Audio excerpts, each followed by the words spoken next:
আজকে তোমাদের সামনে এমন একটা সুন্দর রেসিপি নিয়ে হাজির হলাম, পটল চিংড়ি। তো খুবই টেস্টি একটা রেসিপি। তো তার জন্য কিছু পরিমাণ আমরা পটল নিয়ে নিয়েছি, সঙ্গে 4টে আলু, আর কিছু পরিমাণ চিংড়ি মাছও নিয়ে নিয়েছি।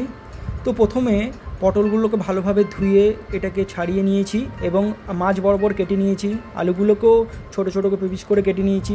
এবার একটা কড়াইয়ের মধ্যে আমরা সামান্য কিছু পরিমাণ তেল দিয়ে পটলগুলোকে ভালোভাবে এটাকে ফ্রাই করে নিচ্ছি।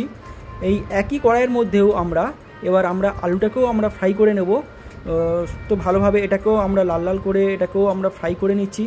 সঙ্গে এই একই কড়াইয়ের মধ্যে আমরা চিংড়ি মাছটাকেও আমরা কি করব, এর সঙ্গে একই বারে ফ্রাই করে নেব।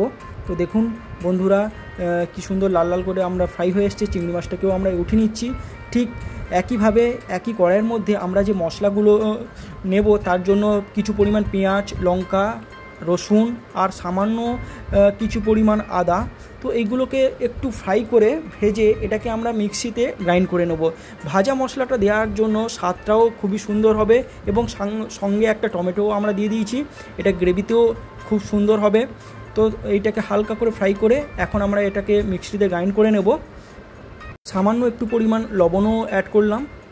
এবার একই কড়াইয়ের মধ্যে আমরা দিয়ে দেব কিছু গোটা মশলা, তেজপাতা, শুকনো লঙ্কা, 4টে এলাচ, লবঙ্গ, এটাকে এবং কি অল্প একটু জিরে, গোটা জিরে, এটাকে ফ্রাই করে সামান্য কিছু পরিমাণ পেঁয়াজ দিয়ে এবং বেটে রাখা সেই মশলাটাকে আমরা দিয়ে ভালো করে এটাকে লাল লাল করে ফ্রাই করে সামান্য কিছু পরিমাণ হলুদ দিয়ে দেব এবং কি ওপরে থেকে কাশ্মীরি গুঁড়ো, লঙ্কা গুঁড়ো, একটু জিরে গুঁড়ো এবং বেটে রাখার যে জলটা ওটারও দিয়ে দিলাম।